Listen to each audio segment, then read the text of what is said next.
देवलोक में भी बहुत ईर्ष्या है।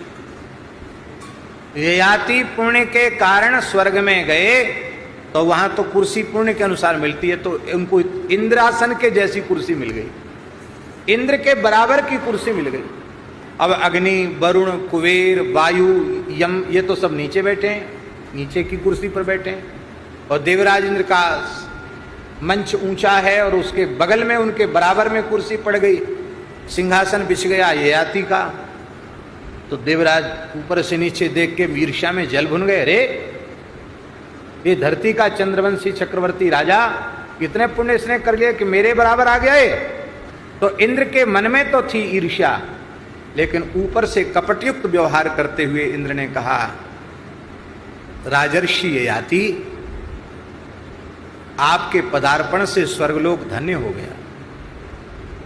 बड़े बड़े लोकपाल दिक्पाल यहां विराजे हैं, ये सब देवता हैं, त्रिभुवन में पूजित होने वाले देवता हैं, लेकिन सबको नीचा आसन मिला है, पर शतक्रतु इंद्र के समान आसन आपको प्राप्त हुआ, धन्य है, आप बड़े पुण्यात्मा हैं, आप बड़े धर्मनिष्ठ हैं।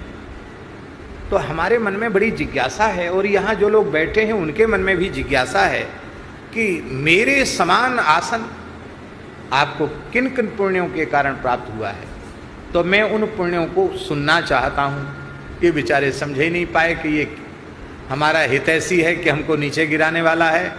एक एक करके अपने पुण्यों का वर्णन करने लगे, और अपने पुण्यों का वर्णन करने से पुण्य नष्ट हो जाते हैं। पुण्य नष्ट हुए कि उनकी कुर्सी हिलने लग गई। बोले ये क्या हो गया, भूकंप आ गया? वो केवल हमारे सिंहासन के नीचे की धरती हिल रही है। बोले धरती नहीं हिल रही है, तुमको नीचे गिरना पड़ेगा। क्यों? बोले तुमने जितने पुण्य किए थे वो सब समाप्त हो गए, क्योंकि तुमने अपने सुकृतों का वर्णन अपनी जिह्वा से किया, इसलिए तुम्हारे सारे पुण्य नष्ट हुए। जाओ मृत्युलोक में फिर से जाओ। धक्का दे दिया इंद्र ने। कहा तो कहता था कि आपकी चरण रस से हमारा लोक पवित्र हो गया, वो धक्का दे दिया उसने। अब नीचे सिर ऊपर पैर करके ययाति बचाओ बचाओ करके गिरने लगे। कहा आपने मेरे साथ छल किया, मेरे पुण्यों का नाश हो गया।